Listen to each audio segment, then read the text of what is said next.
तो hello everyone, कैसे हो आप सभी लोग। तो दोस्तों, पिछली वीडियो के अंदर हमने पढ़ा था पाइवट टेबल के बारे में कि हम किस प्रकार पाइवट टेबल को क्रिएट कर सकते हैं और किस प्रकार हम पाइवट टेबल से डाटा को एनालाइज करते हैं। लेकिन दोस्तों, आज के इस वीडियो के अंदर हम कुछ और पाइवट टेबल के फीचर्स के बारे में जानने वाले हैं। आज ही हमारा पाइवट टेबल का लास्ट टॉपिक होगा, जिसमें मैं आपको बताऊंगा पाइवट चार्ट का यूज किस प्रकार किया जाता है, टाइमलाइन का यूज किस प्रकार किया जाता है और आपका स्लाइसर का यूज किस प्रकार किया जाता है। तो दोस्तों, देख सकते हैं मैंने यहाँ पे वही डाटा लिया है जो डाटा मैंने पिछली बार यूज किया था। तो दोस्तों, यहाँ पे अब हम क्या करेंगे, इस पे एक पाइवट टेबल क्रिएट करेंगे। तो मैंने पूरे डाटा को सिलेक्ट कर लिया है। सिलेक्ट करने के बाद मैं क्या करूंगा, यहाँ पे मैं एक शॉर्टकट की क्रिएट करूंगा। कैसे क्रिएट करते हैं, ऑल्ट की प्रेस करेंगे। आप यहाँ पे देख सकते हैं हर एक टैब को यहाँ पे नाम असाइन हो गया है, एक एक अल्फाबेट असाइन हो गया है। अब हमें पता है कि वो जो हमारा पाइवट टेबल है वो न्यू टैब में आएगा। तो यहाँ पे दिया हुआ है एन, तो मैं यहाँ पे एन प्रेस करता हूँ एंड देन वी प्रेस करता हूँ, क्योंकि पाइवट टेबल के लिए यहाँ पे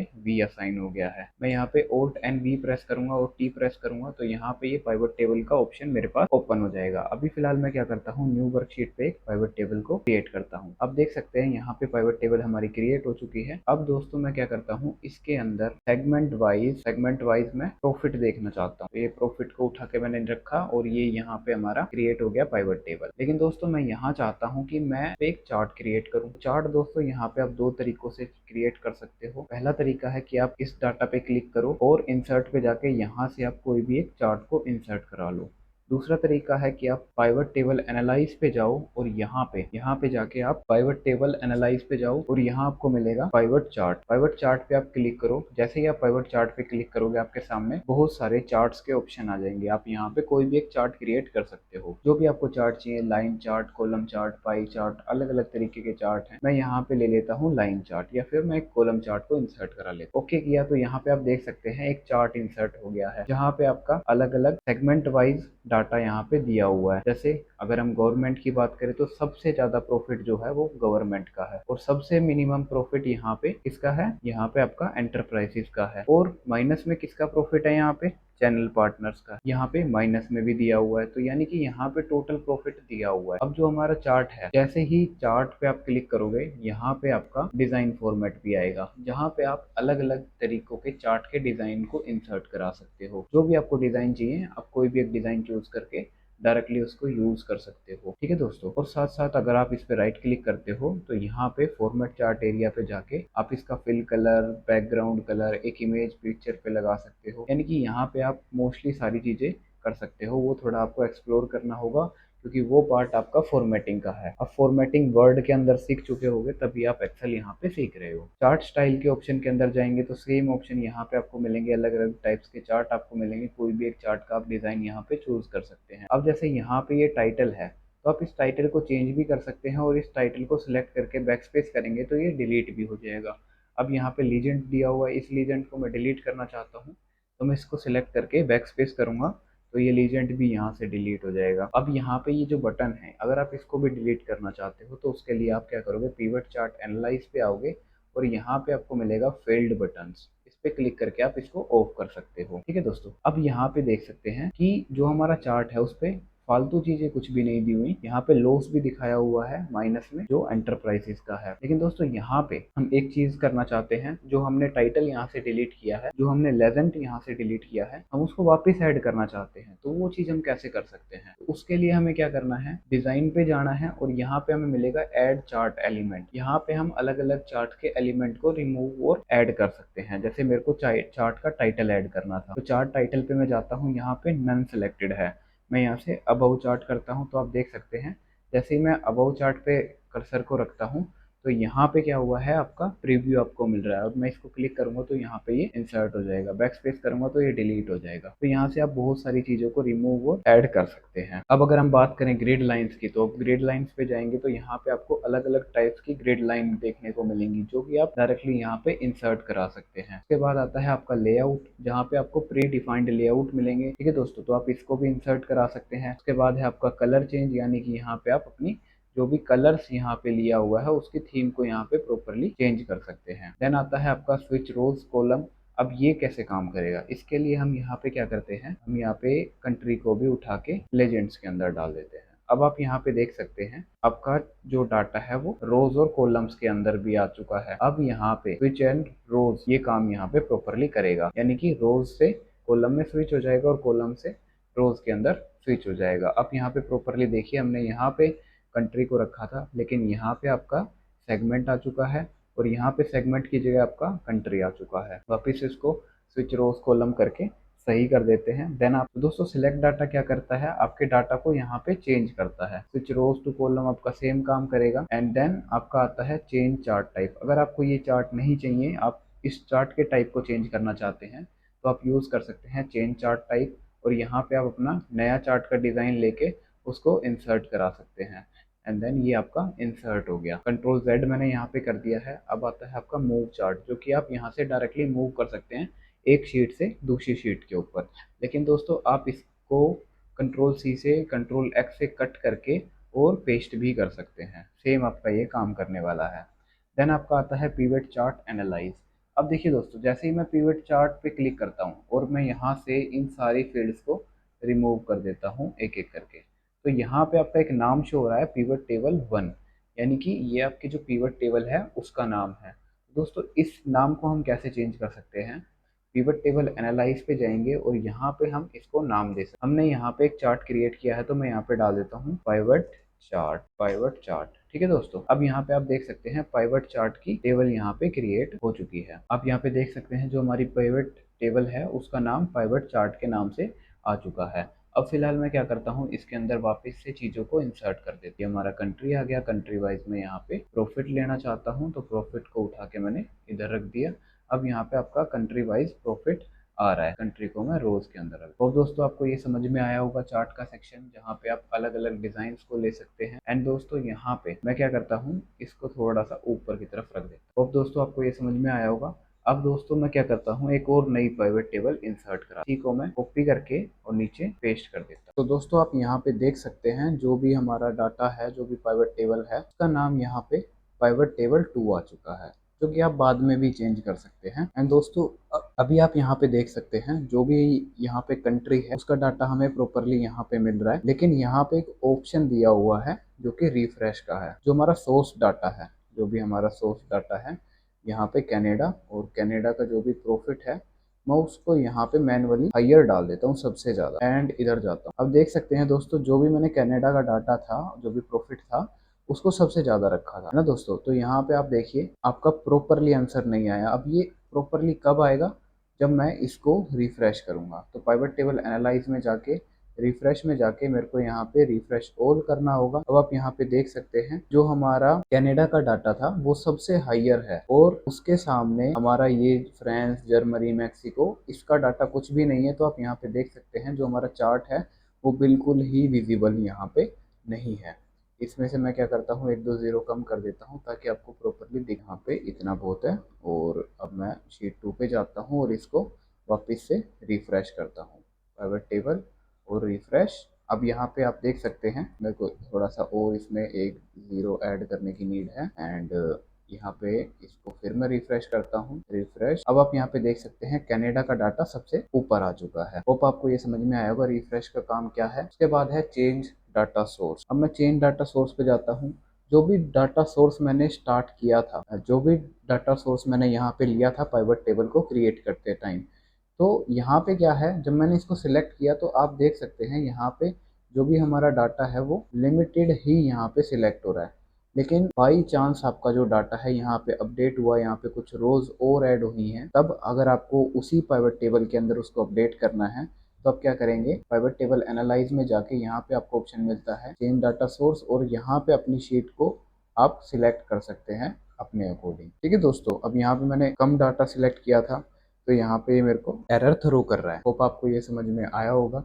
अब दोस्तों आते हैं स्लाइसर, और तो मैं डिलीट कर देता हूँ यहाँ। अब आते हैं दोस्तों स्लाइसर पे। स्लाइसर कैसे काम करता है दोस्तों, यहाँ पे मैं क्या करता हूँ, प्रोडक्ट वाइज में कंट्री को फिल्टर करता हूँ। अब यहाँ पे स्लाइसर का काम क्या है उसको समझने से पहले मैं आपको प्रोडक्ट को फिल्टर में रख के समझा देता हूँ। अब यहाँ पे प्रोडक्ट वाइज अगर मेरे को फिल करना है, मेरे को यहाँ पे प्रोडक्ट वाइज यहाँ पे फिल्टर करना है। जैसे मैं यहाँ पे VTT को फिल्टर करता हूँ, ओके करता हूँ, तो यहाँ पे देख सकते हैं आपको जो भी डाटा है वो कनाडा का आ चुका है। लेकिन यहाँ पे अब जब आप अपने बॉस के सामने बैठे हो तो आप यहाँ पे उसको बार बार फिल्टर करोगे तो आपको ही ऑकवर्ड फील होगा। आप क्या करोगे कि यहाँ पे एक बटन क्रिएट कर दोगे जिससे आप क्या कर सकते हो, आप उसको डायरेक्टली फिल्टर कर सकते हो। अभी मैं यहाँ से क्या करता हूँ, सिलेक्ट मल्टीपल आइटम्स पे और मैं सबको ऑल करके ओके करता हूँ। तो यहाँ पे देख सकते हैं सबका डाटा यहाँ पे आ चुका है। लेकिन मैं यहाँ पे क्विक फिल्टर का यूज करना चाहता हूँ तो मैं क्या करूँगा, स्लाइसर का यहाँ पे यूज करूंगा। स्लाइसर को इंसर्ट करने से पहले आपको क्या करना पड़ेगा, पाइवट टेबल एनालाइज पे जाना पड़ेगा और यहाँ पे आपको ऑप्शन मिलता है इंसर्ट स्लाइसर का। अब जैसे ही इस पे क्लिक करते हैं तो यहाँ पे आप चूज करेंगे कि आपको किस चीज पे स्लाइसर इंसर्ट करना है। अब मैं यहाँ से चूज करता हूँ प्रोडक्ट को मैंने चूज किया एंड देन मैंने ओके किया। तो यहाँ पे आप देख सकते हैं जो भी हमारी यूनिक्स वैल्यू है वो यहाँ पे निकल के आ चुकी हैं एज अ बटन रेफरेंस के तौर पे। अब यहाँ पे जो स्लाइसर है, यहाँ पे स्लाइसर का, अब इसी को दोस्तों स्लाइसर कहा जाता है। और जो ये हमारा स्लाइसर है, यहाँ पे आप देख सकते हैं स्लाइसर का एक अलग से टैब आ चुका है जहाँ पे आपको अलग अलग ऑप्शंस मिलते हैं स्लाइसर के, जहाँ पे आप अलग अलग फॉर्मेटिंग दे सकते हो।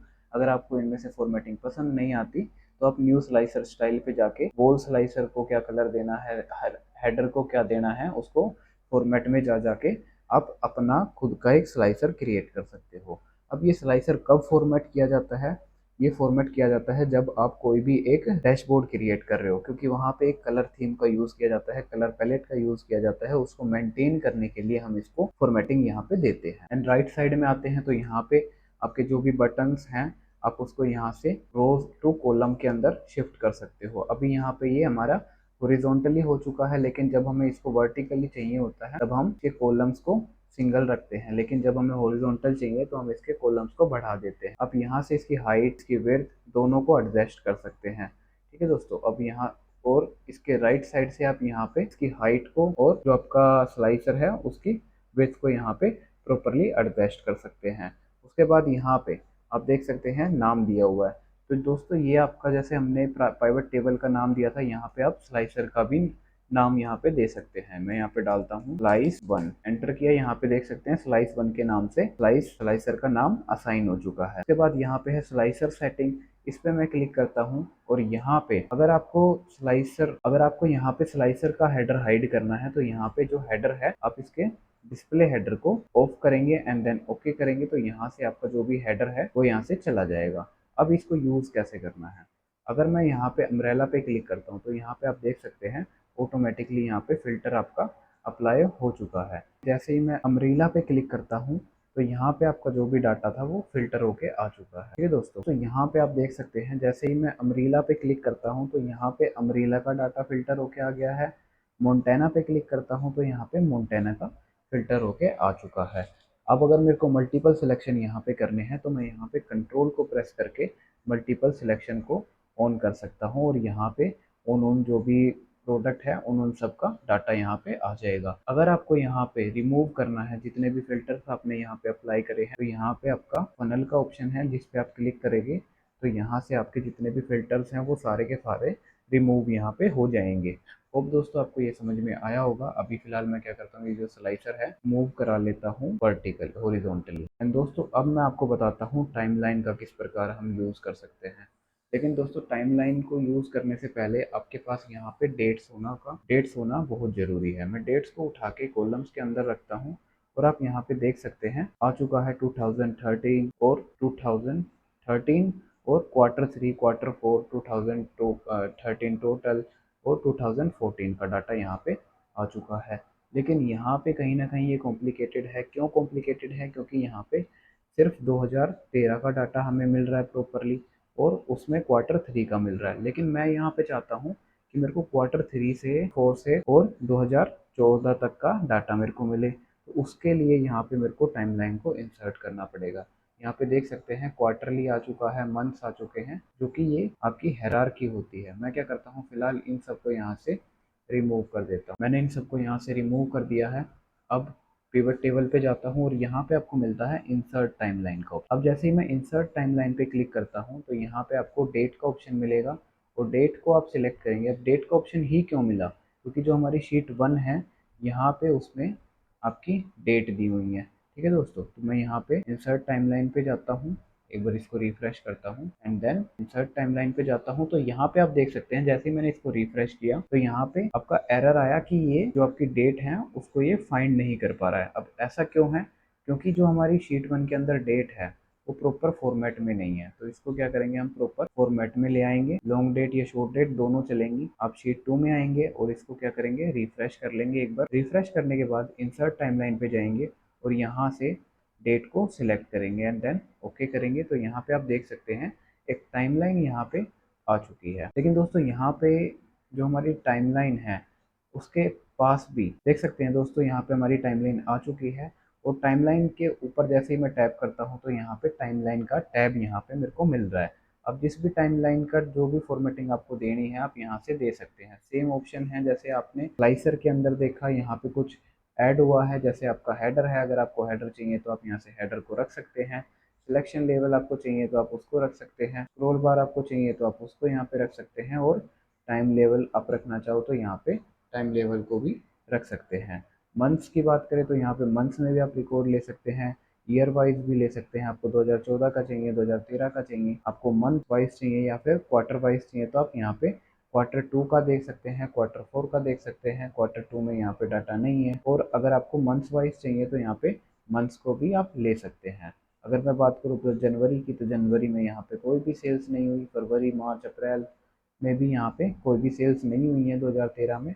और जो कि यहाँ पे सेल्स हुई है वो हमारी एंडिंग में हुई है। जैसे ही मैं एंड पे जाने की कोशिश करता हूँ तो यहाँ पे आप देख सकते हैं सितंबर के अंदर डाटा आ चुका है आपका। लेकिन दोस्तों यहाँ पे एक प्रॉब्लम क्या आ रही है कि जो भी आपकी टाइमलाइन है या फिर जो आपका स्लाइसर है वो सिर्फ एक पर ही काम कर रहा है, यहाँ पे दोनों पे ये कनेक्टेड नहीं है। लेकिन जब भी हम यहाँ पे डैशबोर्ड को क्रिएट करते हैं तो हम क्या चाहते हैं कि ये दोनों की दोनों हमारी चीज़ें कनेक्टेड हों एक दूसरे से।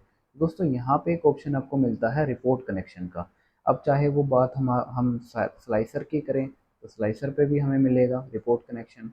अगर हम टाइमलाइन की बात करें तो टाइमलाइन में भी हमें ये ऑप्शन यहाँ पे मिलेगा। अब आपको क्या करना है, टाइमलाइन को ओपन करना है। जो भी आपने टाइमलाइन दी है, उनका नाम दिया है, तो उसको सिलेक्ट करके आप यहाँ पे आएंगे। दोस्तों जो भी आपकी टाइमलाइन है आप उस पर क्लिक करेंगे, रिपोर्ट कनेक्शन पे जाएंगे और यहाँ पे आपको सारी जितनी भी आपने पिवट टेबल क्रिएट करी है इस वर्कबुक के अंदर आपको सारी की सारी यहाँ पे मिलेंगी। आपको क्या करना है, सिर्फ उन्हीं को सिलेक्ट करना है जिसके साथ आप उसको कनेक्ट करना चाहते हैं। ओके किया और मैं इस स्लाइसर पे भी रिपोर्ट कनेक्शन को यूज़ करूँगा एंड रिपोर्ट कनेक्शन में जाके मैं क्या करता हूँ, यहाँ पे पिवट टेबल 2 को सिलेक्ट करके ओके करता हूँ। तो आप यहाँ पे देख सकते हैं जो भी हमारा डाटा है वो काम करेगा प्रॉपरली दोनों के साथ। अब यहाँ पे आप देख सकते हैं मैं यहाँ पे ईयर वाइज चूज़ करता हूँ और 2014 का यहाँ पे डाटा देखता हूँ। तो आप देख सकते हैं दोनों के अंदर फिल्टर होके यहाँ पे 2013 का डाटा आ रहा है और 2014 का आ रहा है। अगर मैं यहाँ से मोन्टाना को चूज़ करूँ तो यहाँ पे दोनों के अंदर मोन्टाना का डाटा आ रहा है। तो होप दोस्तों आपको ये समझ में आया होगा। अब दोस्तों मैं आपको एक ट्रिक आपको बताना चाहता हूँ जो कि है हमारी फ़िल्टर पेजेस की। अब मैं क्या करता हूँ, इन दोनों को डिलीट कर देता हूँ। यहाँ से सिलेक्ट करके बैक स्पेस करके इसको रिमूव यहाँ पे कर देता हूँ। अब देख सकते हैं दोस्तों यहाँ पे मैं क्या चाहता हूँ, जो भी आपकी कंट्री है, कंट्री वाइज प्रोडक्ट का प्रॉफिट देखना चाहता हूँ। फिल्टर में से मैं इसको रिमूव कर देता हूँ। हाँ, तो कंट्री वाइज यहाँ पे प्रोडक्ट का मैं प्रॉफिट देखना चाहता हूँ। उसकी सेल्स यहाँ पे देखना चाहता हूँ कितनी हुई है और उसके तो दोस्तों मैं ये दोनों चीज़ें मैं सेपरेटली चाहता हूँ कि ये अलग अलग होके आए कंट्री वाइज।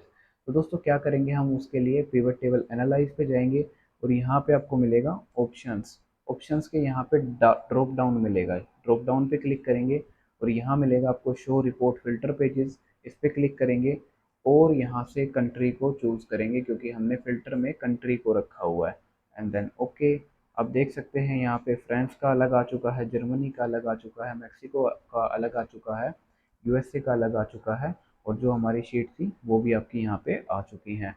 और दोस्तों आपको ये वीडियो अच्छी लगी, अगर आपको अच्छी लगी है तो वीडियो को लाइक करें, चैनल को सब्सक्राइब करना ना भूलें। तो चलिए दोस्तों मिलते हैं एक नई वीडियो के साथ, तब तक के लिए जय हिंद दोस्तों।